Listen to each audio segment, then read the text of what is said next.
in receiving Christ, we become fit for heaven. Now, tayo po, kapag halimbawa tinanggap na po natin yung grace ng Lord, ito po yung nagpapatotoo po sa atin na talagang we are freely open our heart to accept every single words of God into us. Yung buhay na salita ng Diyos, nakakapasok na yan sa buhay po natin. At yun po yung nagpapabago po ng buhay po natin. Kaya huwag po natin sasabihin na, I receive already the grace of God. Pero, hindi po naman tayo nagpapasailalim doon sa mga bagay sa ating Panginoon. Amen? Amen! Amen? Amen! Kaya nga, alam niyo, consider na yung buhay po natin ay talaga under the grace only ba yan? Under the grace of the given gospel ng Lord. Amen! Alam niyo, kapatid sa Panginoon, hindi natin padataya yung sarili natin. Amen! Na ayaw lumalabiyo tayo sa Panginoon, tapos sasabihin natin, I was already cleansed by the blood of Jesus. Alam niyo, yung cleansed by the blood of Jesus, which is the gospel, alam niyo po ba na hindi po pwedeng makita sa atin na hindi ka nagbago? Amen? Amen! Ang lahat na nahugasan sa pamamagitan ng Panginoong Hesukristo, nabago na ang buhay. Tanongin mo yung katabi mo ngayon kung nabago na ang buhay niyan. Amen? O, di ba? Parang hindi siya makatugon, ano po? Parang hindi niya makita na talagang, hindi pa pala nabago ang buhay ko. Wala pa pala na-change sa buhay ko. Hanggang ngayon, galing pa rin ako kay Pastor. Hanggang ngayon, naiinis pa rin ako sa pagsasalita ni Pastor. Hanggang ngayon, parang hindi ko pa rin matik ang mukha ni Pastor kapag ka nagpipreach. Hello? Pause muna tayo dun. Kalma muna tayo mga kapatid. Pag ako nang umiyan na kayo. Salamat sa Panginoon. Paano po? Sige. Okay, number 2 na po tayo. Consider the way we are. Now, ano na ba tayo ngayon after receiving that grace? Napakahalaga po nito na makita po natin eh. Dati tignan po natin dito kung ano tayo noon. Noon wala pa po yung grace na yun. Noon wala pa po yung gospel na yun na hindi pa dumarating sa atin at hindi pa po natin maintindihan ito mabuting balita ng Diyos. Now, after we receive Jesus, who are you now? Kaya nga sabi ko nga po sa inyo, napakahalaga po talaga na makita po natin na mayroon na po na bago sa buhay natin. Amen! Nababanahag na po sa atin yung liwanag ni Jesucristo. Makikita na po sa iyo yung kaaliwalasan o yung parang liwanag na mukha ni Kristo sa buhay mo. Amen. Hindi na po makikita yung dating pagkatao mo. Kaya nga kung minsan, alam niyo po mga kapatid sa Panginoon, ganun pa rin po marami mga Kristyano, the same with the past. Yung pa rin po yung pagkatao nila. So, ibig sabihin niya, they are not one with Christ. Yung pa rin yung ugali niya eh. Yung pa rin yung kanyang acceptance. Yung pa rin yung kanyang puso pagdating sa Panginoon. Wala pa rin eh. Hindi pa rin nabago. Kaya nga, somehow, mapapansin po natin dito, if you are truly with Christ Jesus, ano na ngayon ang bagong buhay mo? Ano na ngayon yung kalagayan mo? Baka mamaya, hindi pa rin nakikita sa atin talaga si Kristo. Now, we are cleansed already by God. At dapat po napakita po sa atin talaga na bilang pinago ng Panginoon, dapat nandun na po talaga yung mga bagay na dapat makita sa atin ng Lord. Amen! Okay, ulitin ko po ulit sa inyo na po. Ano na po ba dapat tayo ngayon? Dati, nakita natin, before we accept the grace of God, tayo po yung mga unruly, tayo yung mga matitigas sa ulo, tayo po yung mga dishonest, tayo po yung mga walang katapakan sa mga bagay na ibinigay sa atin ng Panginoon. Yung hindi ka naging tapat sa mga kapatiran, yung hindi ka naging tapat sa church mo, yung hindi ka naging tapat sa mabuting balita na Diyos na ipinapahayag sa iyo. Ganun po yung kalagayan natin ngayon. Ang tanong dito, consider the way we are. Ano na po ba tayo ngayon? We are now cleansed by God. Amen! Through the gospel that is given to us. Amen! Paano po ba nangyari po yun? Ganito po yan. We are made clean by the blood of Jesus. Sa pamamagitan ng banal na dugo ng Panginoong Jesucristo. Siguro marami nagsasabi, paano ba nagugo sa amin yung banal na dugo ng Panginoon? Sabi po ng Pahayag chapter 1 verse 5, at mula kay Jesucristo at tapat na saksi ang panganay sa mga binuhay mula sa kamatayan at ang pinuno ng mga hari sa lupa. Inibig niya tayo sa pamamagitan ng kanyang banal na dugo na pinalaya niya tayo sa ating mga kasalanan. Yung dugo na yun, it is spiritually happened. Nung mangyari po ito, physically nandun po sila. Nakita nila talagang bumubo talaga yung dugo sa katawan po ni Jesus. Spiritually, sa panahon po natin ngayon, ang naging shadow po nito sa atin, the foreshadow of this blood, yun po yung tinanggap natin. At yun yung biyaya ng Lord na ibinuho sa ating lahat para tayo malinis. Kaya lang ang tanong dito, isa ka ba sa nilinis na banal na dugo ng Panginoon? Naseryohan na ba yung buhay mo sa mga mapandahayang pamumuhay dito sa mundo na ito? O nandun ka pa rin, kaisa ka pa rin dito sa kahalayan ng mundo? Come on. Gusto ko po na makita niyo po itong mga bagay na ito. We are made clean by the blood of Jesus. Ano ba? Paano pa po tayong hinugasan ng Panginoon? We are washed by the water of the blood. Ayan. Dito na po natin makikita ngayon. Papasok na po dito yung gospel ng Lord. Yung gospel, yung mabuting balita ng Diyos. Yung mabuting balita ng Diyos, yung salita ng Panginoon na pinag-aaralan po natin. Ephesians chapter 5 verse 26. Upang ialay ito sa Diyos matapos linisin sa pamamagitan ng pag-uugas sa tubig at salita. Ang sabi po dito, tingnan niyo ang mga kapatid sa Panginoon, ha? Obviously, upang ialay ito sa Diyos. Pag sinabing iaalay ito sa Diyos, ibig sabihin po yan, we are already ready to offer to God. Amen. Paano po mangyayari yun? Ayaw mo nga paglingkuran ng Lord. Paano mangyayari yun? Ayaw mo nga ilapit yung buhay mo sa Lord. Paano mangyayari yun? Ayaw mo nga padisiplina yung buhay mo sa Panginoon. So, ibig sabihin, yung cleanse through the water of the Word, paano mangyayari sa iyo kung galit ka pa rin sa salita ng Diyos? And it still won't accepted to you. Hindi mo pa rin tinatanggap itong salita ng Diyos na mamuhay sa buhay po natin. Nilinis tayo ng Panginoon sa Kristo upang maialay tayo sa harapan ng Diyos pagdating ng panahon. At alam niyo po ba kung bakit po tayo nagtatrabaho na sa Panginoon? Kasi kailangan po na maipabuhay natin yung matuwid na itinuturo sa atin ng Panginoon. At para malayo po tayo doon sa tinatawag na simbolyo ng sanlibutan po ito. Kung hindi po natin iaabala yung buhay po natin pagdating sa mga bagay sa Panginoon, we'll still nandito pa rin po tayo sa kahalayan ng mundo na ito. Amen. At hindi pa rin po tayo maihahandog sa Panginoon pagdating ng araw. We are sanctified, set apart for divine service. Pakinggan niyo po ito mga kapatid sa Panginoon. Minsan nakakala po natin, nilingkod na po tayo sa Panginoon, no? Minsan nakakala po natin, okay, it is not already for me. Para magkaroon po ako ng bahagi sa kaharian ng Diyos. God has a purpose for the life of each cleansed sinner. Yung mga nilinis na ng Panginoon, mayroong layunin ng Panginoon, bakit ka hinirang ng Diyos? Amen. Bakit ka nilinis sa pamamagitan ng banal ng Diyos, ng banal na dugo ng Panginoon? Amen. Alam mo, hindi magsasayang ang Diyos sa buhay ng isang tao kung hindi po niya ito maililigtas. Actually, gusto niya talaga na maligtas po tayo. Kaya lang tayo po yung tumatanggi sa mga bagay na yun. Kaya kung mapapansin po natin, yung simple service po natin sa Panginoon, hindi natin mailagak sa Panginoon. Yung simple, di ba, magliligtas ka lang ng ibang mga kaluluwa na wala pa sa Panginoon, hindi natin magawa yun. We hate to do it. We hate to do anything for the Lord. Dahil ang sinasabi natin, marami akong gawain sa mundong ito. Kaya nga kung mapapansin po natin, yung gawain mo sa mundo na ito, yun yung nagpapahiwalay po sa atin. We are setting apart from the love of God. Amen. Ang sabi po ni Pablo, wala makapaghihiwalay sa atin sa pag-ibig ng Diyos. Tinukoy niya po dito. He has the list na mga bagay na nangyari sa Kanya na hindi nakapagpaghiwalay sa Kanya. Ano ito? Yung karamdaman. Ano ito? Kahirapan, tagutot. Ano ba ito? Yung mga pagbubugbog. Kapatid, hindi po ito yung nakapagpahiwalay sa Panginoon sa Kanya. Amen. Instead, nakita niyo po kung gaano ka-active po yung service ni Pablo sa ating Panginoong Heso Kristo. Now, how active you are today with your service to God. Kung talaga tayo po talaga, we are sanctified and set apart for the divine service. Gaano na po tayo ka-active ngayon sa Panginoon? Ito po yung nakakalungkot sa Panginoon. Iniligtas tayo ng Panginoon pero hindi pa rin po siya yung nakikinabang ng buhay natin.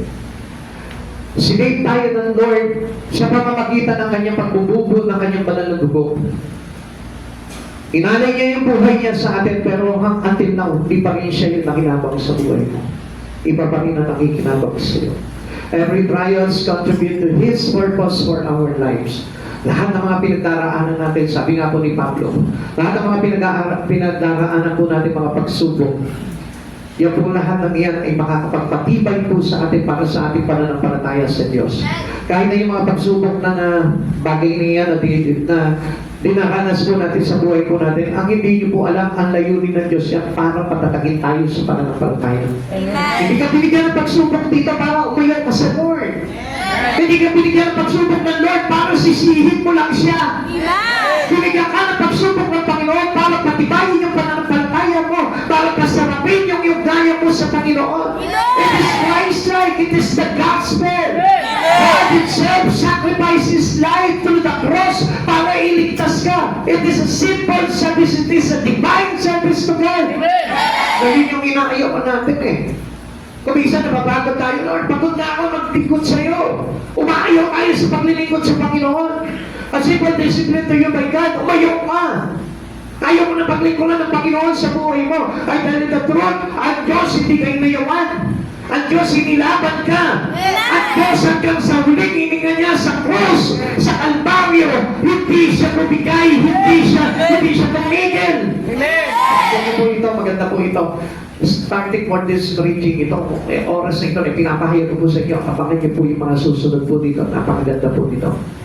Romans chapter 8, verse 28 to 29. Alam natin na lahat ng bagay ay gumagawa ang Diyos para sa ikabubuti ng mga minagmamahal sa Kanya. Silang mga tinawag ayon sa Kanya layunin tayo yun eh. Hindi nyo po ba patuloy na gumagawa sa atin ng Panginoon? Nagsabi ka, isang problema, akala mo, binitawan ka ng Lord. Hindi ka binitawan ng Panginoon. Ayaw yung bumibitiw sa Lord. Lord, ayoko na, pagod na ako, Lord. Nahihirapan na ako, kailangan ko na mag-focus sa buhay ko. Kaya po tayo lalo nagkakaroon ng kabigatan, hindi tayo magtagumpay kasi nagpo-focus ka doon sa mga nahihirapan ka eh.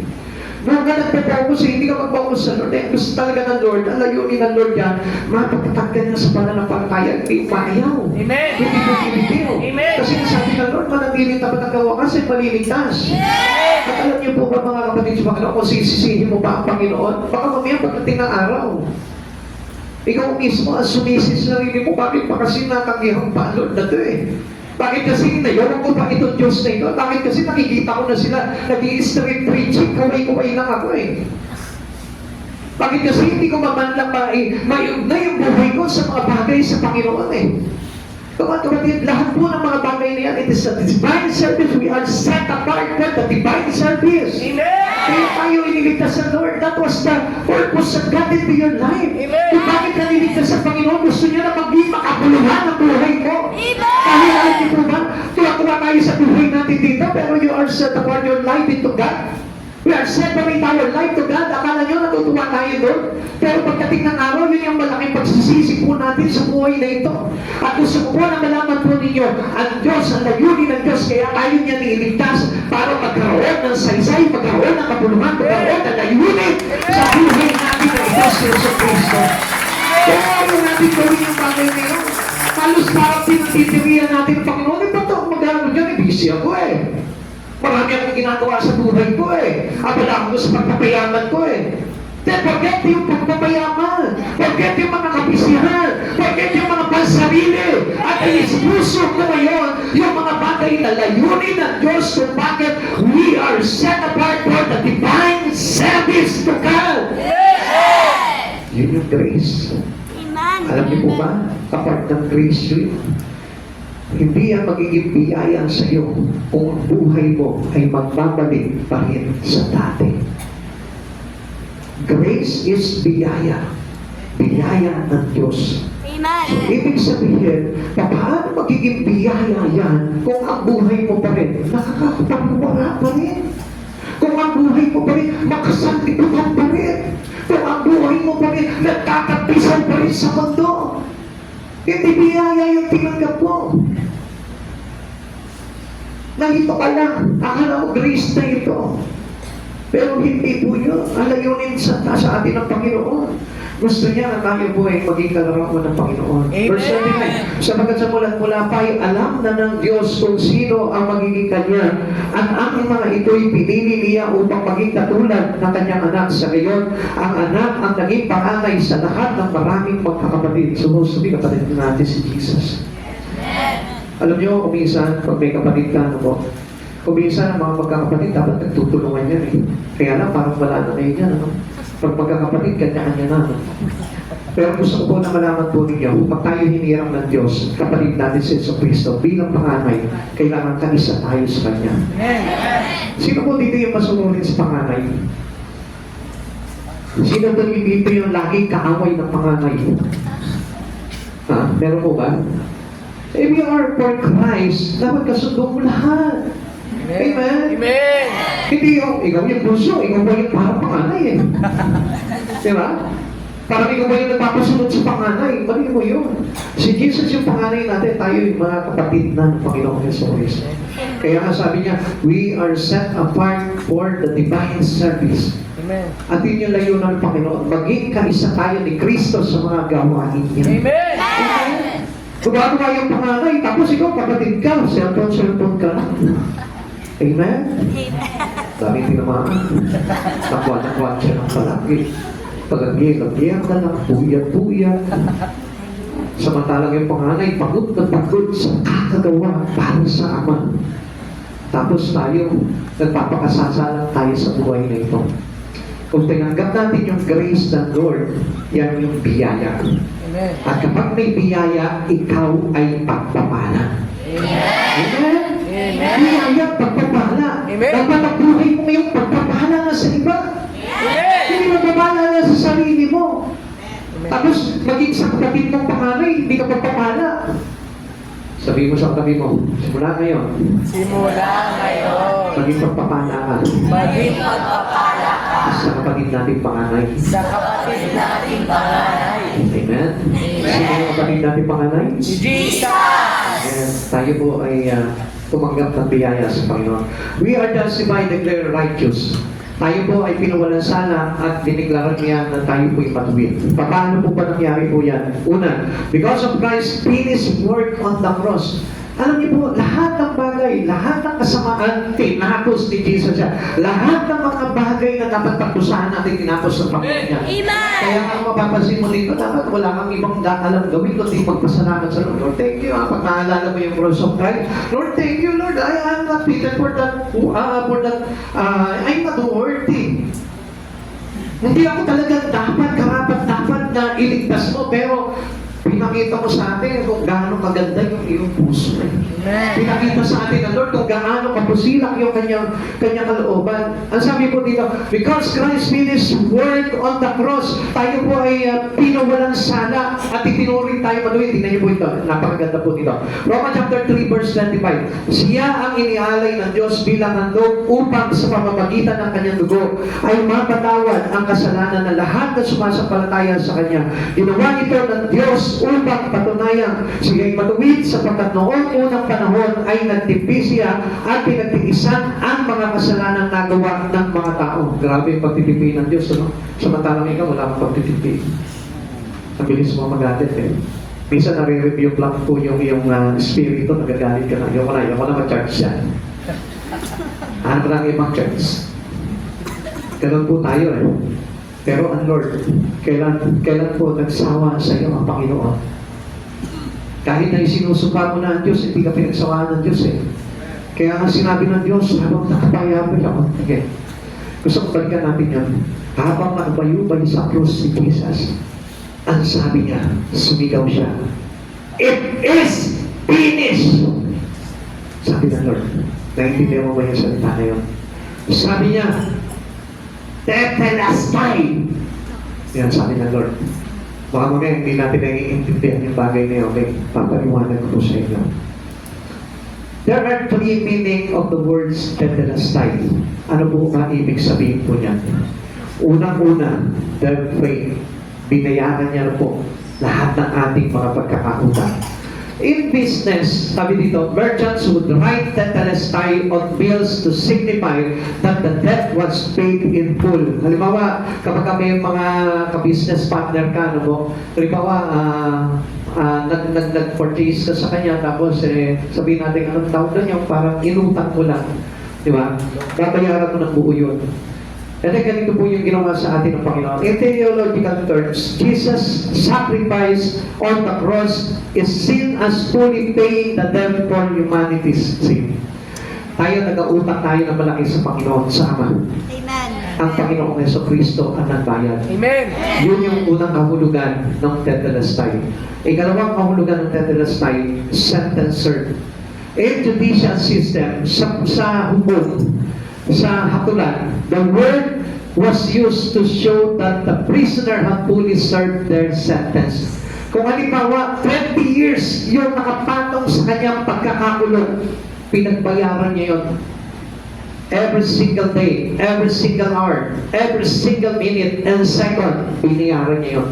Amen. Alam niyo po, sa Panginoon, in theological terms, when Jesus said, "It is finished," He was declaring that the penalty for sin has been completed and fully paid. Grabe ang Diyos, oh. Nakapago siya ganyan sa krus, hirap na hirap siya. Ubus na yung lakas niya. Sumigaw pa siya, "Tetelestai, it is finished!" Amen. Ang sabi niya doon, parang sinabi niya sa atin, tapos na.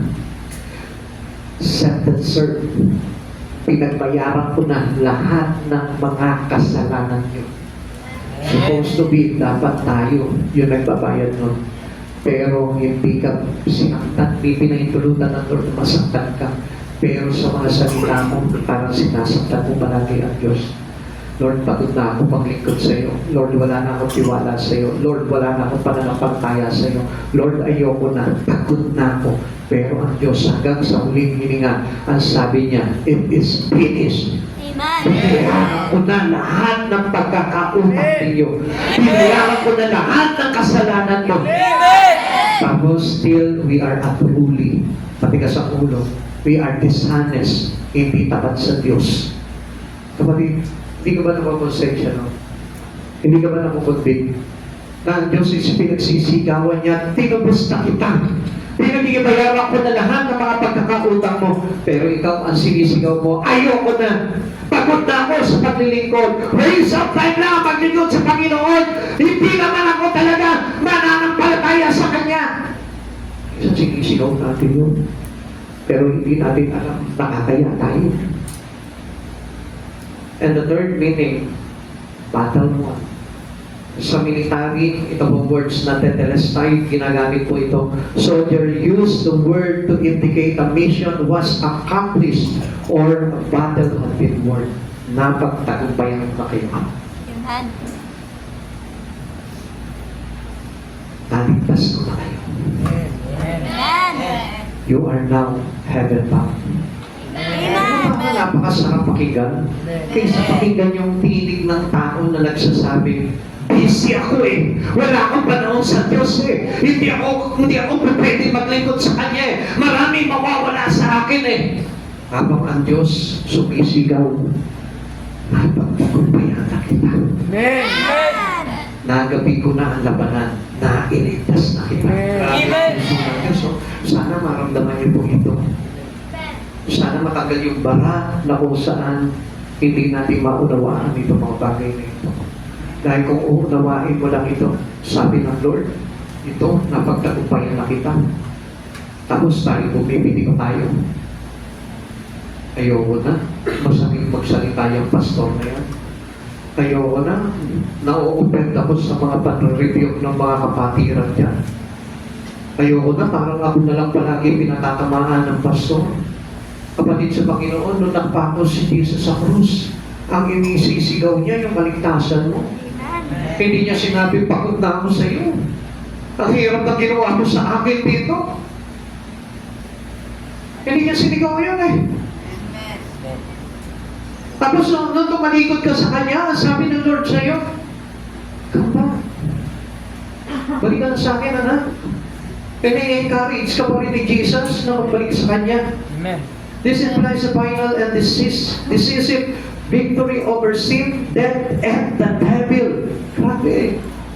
Pinagtagumpayan niya sa iyo yung kasalanan, Amen. yung kamatayan, at yung diablo na lumaloko sa iyo, dumadaya sa iyo. Amen. Kaya wala nang magawa sa isisitan. Iniingatan ka habang ikaw naman.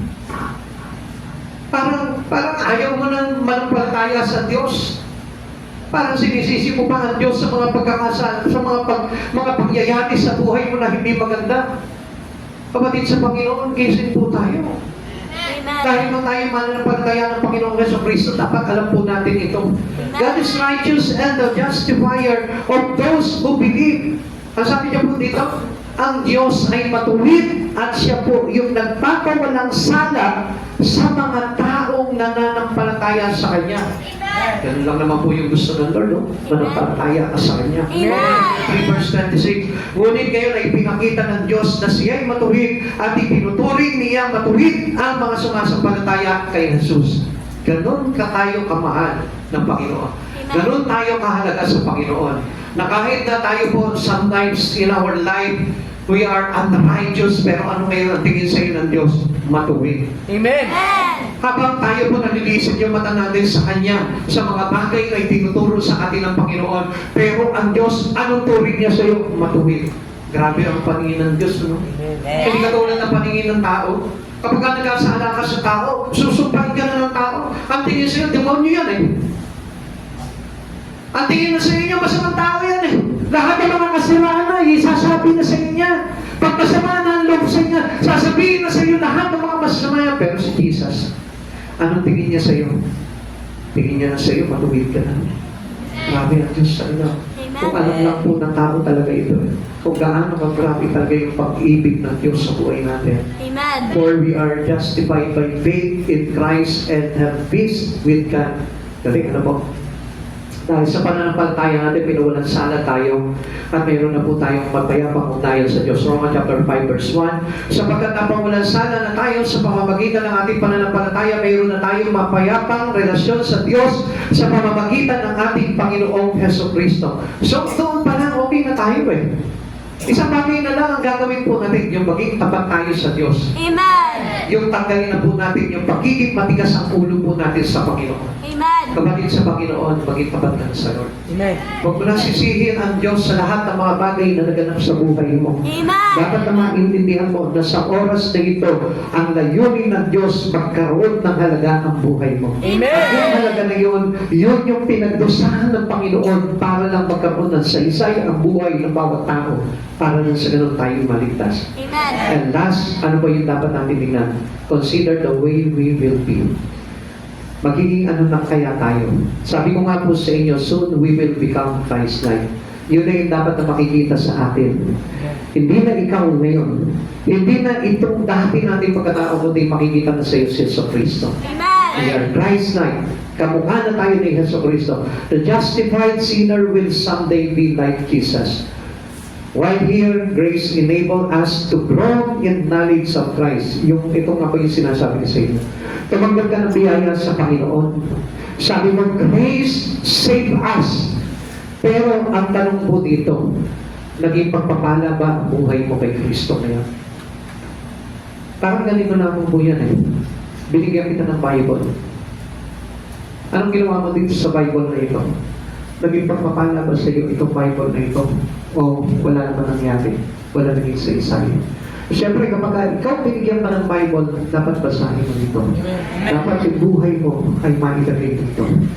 Ganun po yung pag-receive natin ng grace. Na yung grace ng Diyos, biyaya ng Diyos, at dapat mag-manifest sa iyo yung biyaya ng Diyos. Maging pagpapala ka na sa Diyos. Amen. Gamitin mo na yung buhay mo bilang pagpapala sa Diyos. Amen. Gamitin mo na yung buhay mo bilang pagpapala sa mga tao para maligtas mo sa Diyos. Amen. When Christ return, we will be like Him.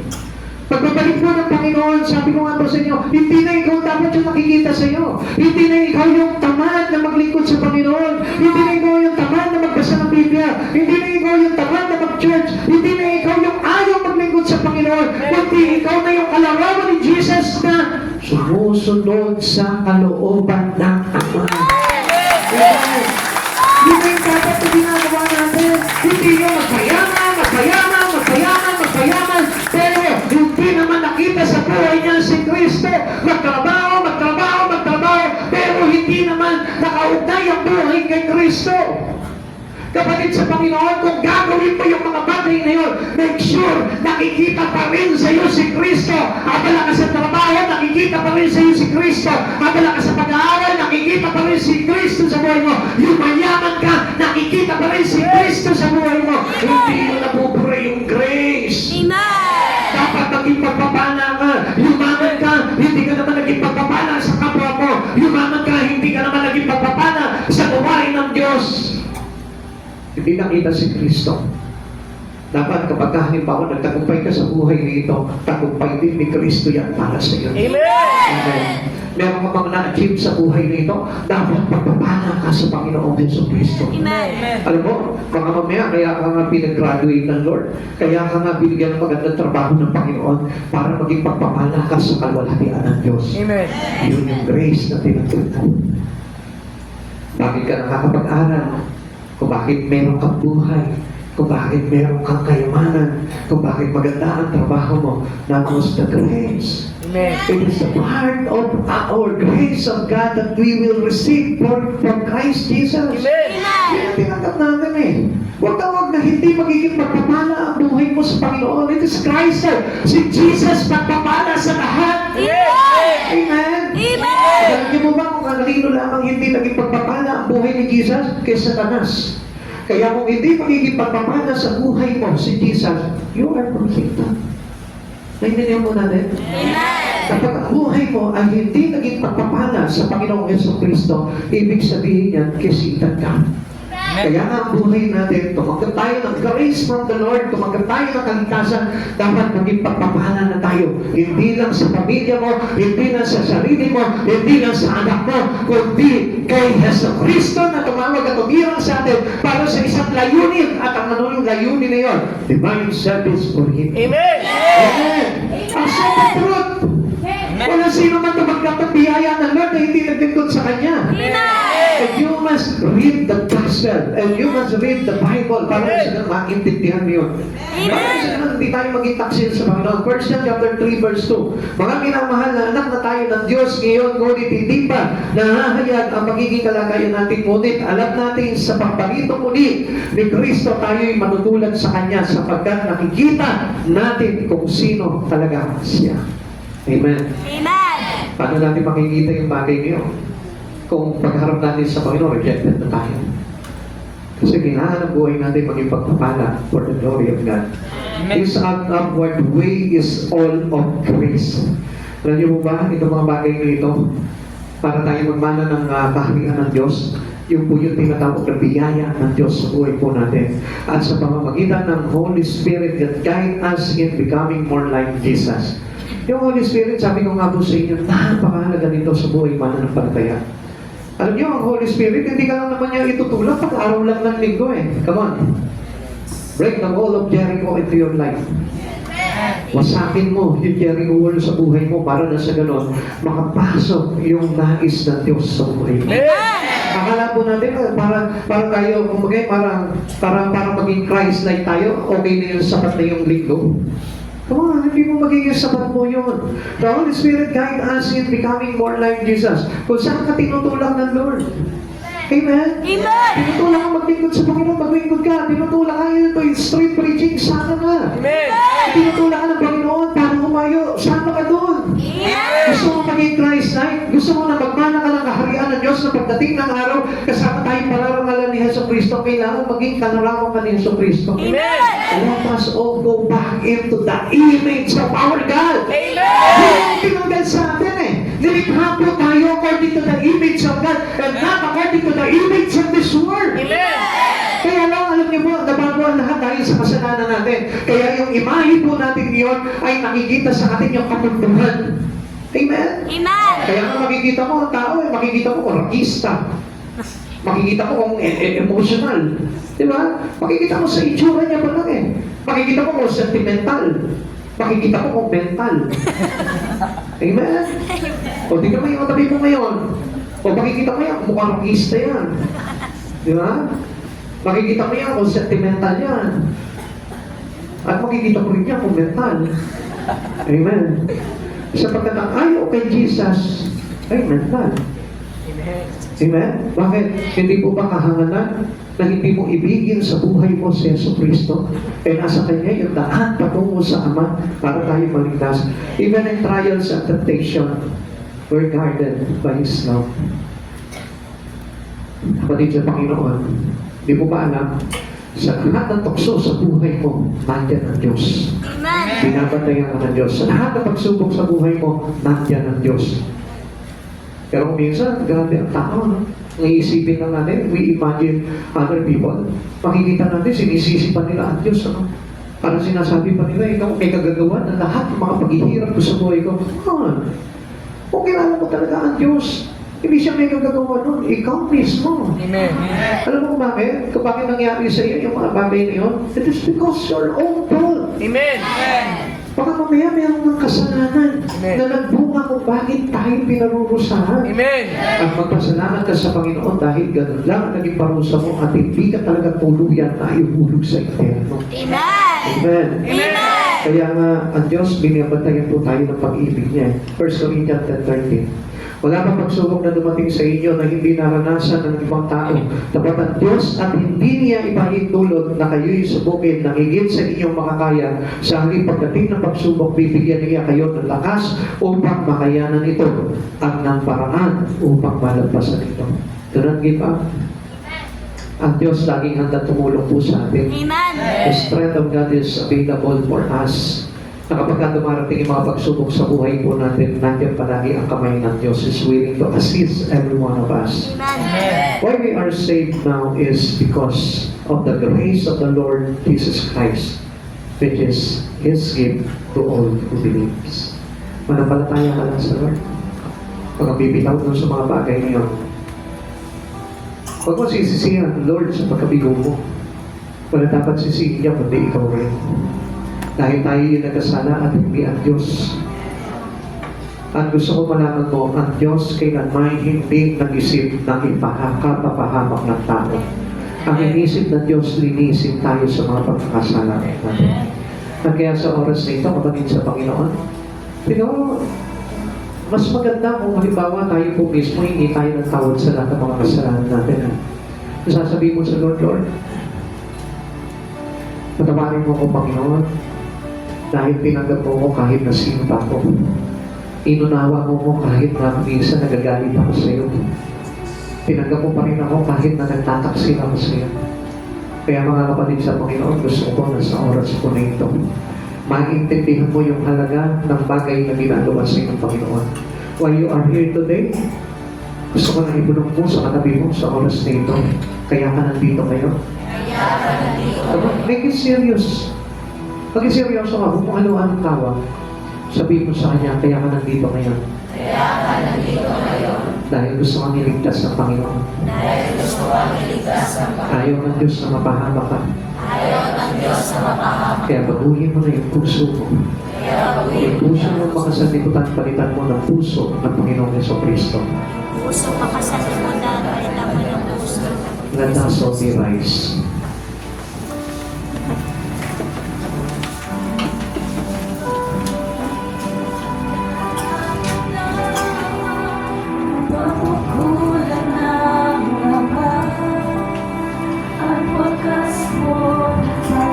Alam mo sa oras na ito, kapatid, kung totoong nasa iyo ang Espiritu na Jesucristo, palagay ko, hindi titigil ang pagluha mo.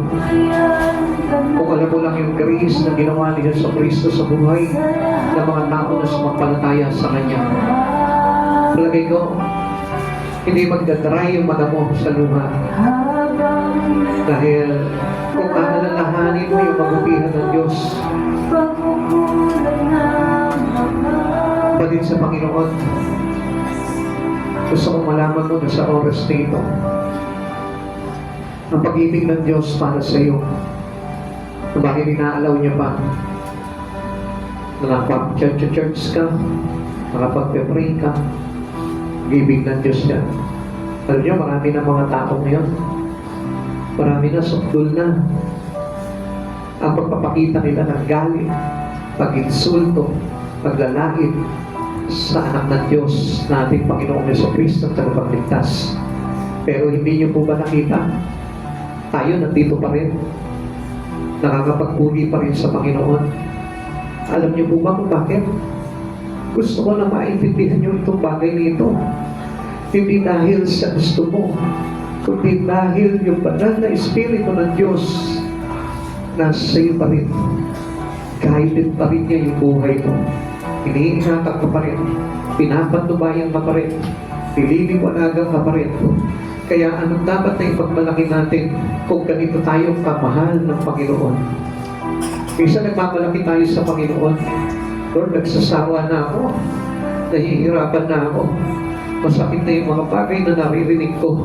Masakit na yung mga pagtutuwid sa akin. Pero hindi mo alam. Kaya ka nananatili pa rin because of the Holy Spirit.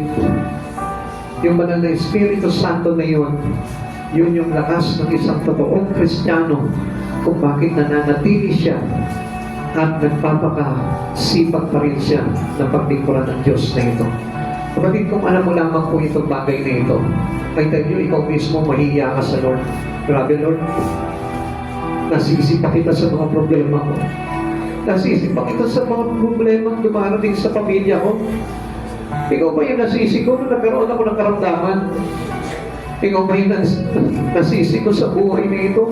Kung nauwi sa kawalan ng buhay ko?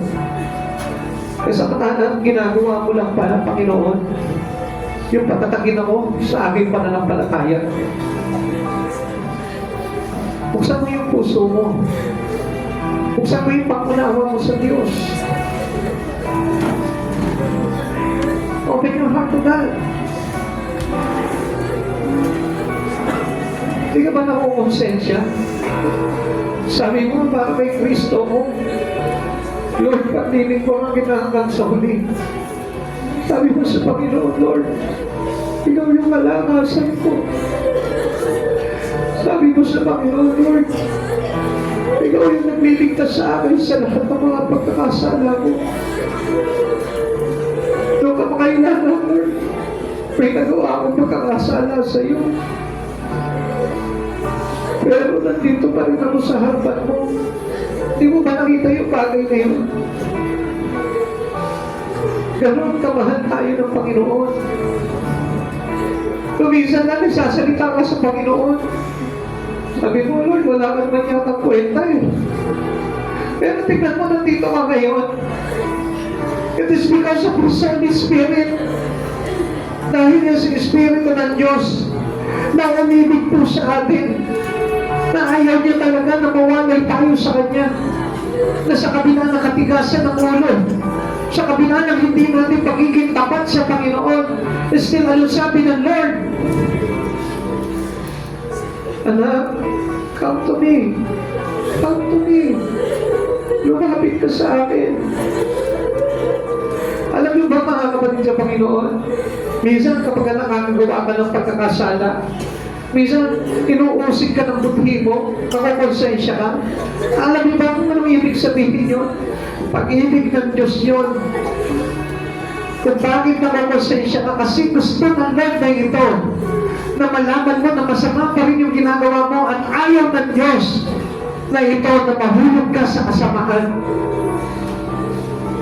Kung yung every time in our life, kapag pinagpapasalamat natin sa Panginoon niya dahil may layunin ng Panginoon, nadadapa ka man, salamatan mo pa rin siya.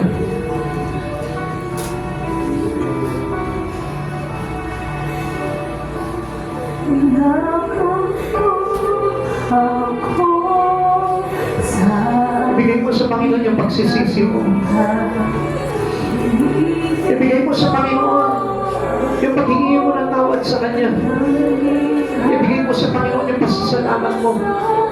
Ibigay mo sa Panginoon yung katapatan mo.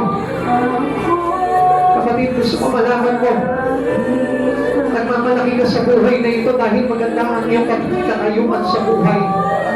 Pero hindi mo naisip na ang Diyos ang may kagagawa niya. Kung bakit pinagpapala ang buhay mo, hindi mo alam na lahat ng bagay na meron ka, ang Diyos ang may tulad sa inyo dahil ayaw niya na mahirapan ka. Kaya na mo mapakita ko sa Panginoon na Lord, sariling lakas ko lang ito. Kapatid, matakot ka dahil ang Diyos ang nagpapala ng buhay ng isang tao at wala ng iba. Be a blesser to God. Be a blesser to everyone. Be a blesser. Use your life to serve Him. Be a part of the divine service to God. Kapatid ko, naiintindihan mo yung grace ng Lord. Yung grace ng Lord ay pagpapala ng Diyos, biyaya ng Diyos. And if you really receive the grace of God, you will be a blessing to many. You are a blessing to the missions of the Lord. You are a blessing to the church. You are a blessing to the lost. You are a blessing to your family. Huwag mo sarilihin ang buhay mo. Do not be greedy. Learn to give. Learn to give your life to God. Patutunan mo na yung paggamit ang buhay mo sa Panginoon. Patutunan mo na yung paggamit ang buhay mo kay Kristo. Ipinagamit mo sa Kristo ang kanyang buhay para sa kalikasan natin lahat. Asan ang pasasalamat mo? Asan ang pagiging Diyos niya sa isang katulad natin na itinubos niya sa lahat ng pagkakasala? Come on. Uulitin ko. Bakit ka nandito ngayon? Dahil pinagpala ka ng Diyos. Pinagpala ka ng Diyos. Ang pagpapala ito. Pagpapala ng buhay na walang hanggan. Pagpapala na magmana ng kaharian niya pagdating ng araw. Kung i-record mo ulit yung mga sinabi ni Pablo na unsuffering list of the people, yung mga nakakalunya, yung mga nakikiapit, yung mga nakikipagtanig sa kapwa niya babae, kapwa niya lalaki, yung mga sinungaling, yung mga mapandaya, yung mga mapangalibusta. Tayo yun ng araw. Pero pinalis niya tayo doon sa biyaya na sa Kristo. Pinagdusahan niya yung kasalanan natin na yun. Hindi ikaw ang nagbayad. Si Yesu Kristo ang nagbayad. Now, ang gusto lang ng Panginoon sa oras dito, maging pagpapala ang buhay mo para sa mga kaluluwa na wala pa kay Kristo. Be a blessing to many. Be a blessing for the kingdom of God.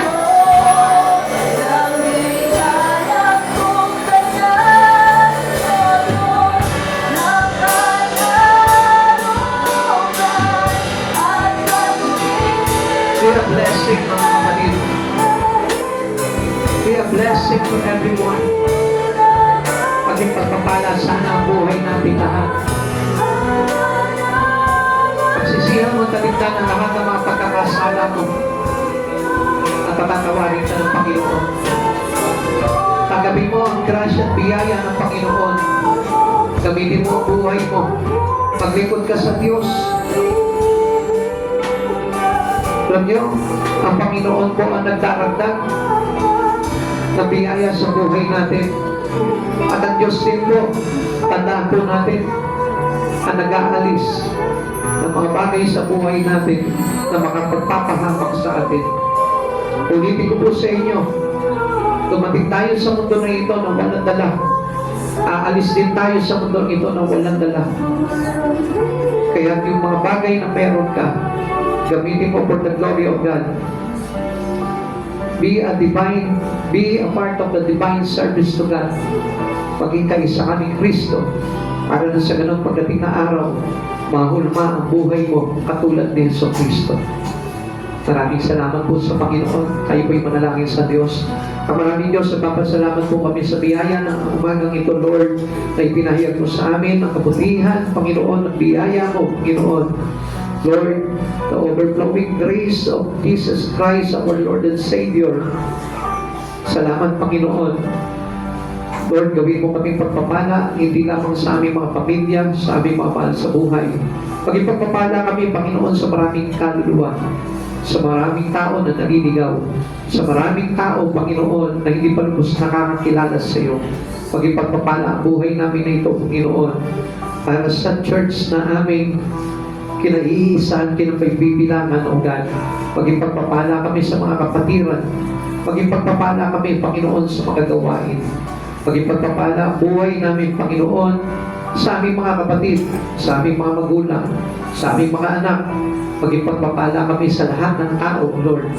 At ang pagpapala na ito, Panginoon, hindi lamang pagbibigay ng mga material na bagay, kundi ang aming ugnayan sa Espiritu sa pamamagitan mo, Panginoong Jesus, upang kami mismo, Panginoong, maging daan para sa mga tao na makakilala sa iyo. At ikaw naman ang maging daan namin para tungo sa buhay na walang hanggan. Panginoon, maraming salamat po sa oras na ito, Lord. Hayaan mo, Panginoon, na ikaw ang Diyos na patuloy na magbukas ng aming mga puso sa mga bagay na ito, O God. At hayaan mo, lagyan mo po kami siglan ng Espiritu ng pagtanggap at pangunawa sa iyo. Maraming salamat po, dakilang Diyos. Ingatan mo po kami, Panginoon, sa aming mga pag-iwalay. Hayaan mo, Panginoon, na maging matatag ang aming pananampalataya sa iyo, Lord. Maging tapat kami sa iyo. At hayaan mo, Panginoon, na hindi na maging matigas ang ulo namin, Panginoon, sa pagsunod sa iyo. Maraming salamat po, dakilang Diyos. Lord, ingatan mo po kami sa aming pag-uwi. Maluwalhati kami makarating sa aming mga tahanan at makarating kami ng maluwalhati sa aming pupuntahan at makauwi kami maluwalhati, Panginoon, sa lugar na ito. Maraming salamat po, Panginoong Jesus. Pagpalain mo po ang bawat isa na ayon sa sukat ng kanilang mga pananampalataya. Lord, salamat po, dakilang Diyos. Pagpalain mo po ang church na ito. Pagpalain mo po ang bawat gawain po namin sa church na ito. Pagdungahin mo po ito, Panginoon, ng maraming mga maliligtas. Maraming salamat po, dakilang Diyos. Wala po kaming ibang mahihiling sa iyo, kundi ang buhay na kaloob mo, Panginoon, sa buhay na walang hanggan. Salamat po, dakilang Diyos. Sa iyo po namin ibinabalik ang lahat ng kapuri at karangalan sa tanging pangalan mo po lamang in Jesus' name. Amen and amen. God bless you.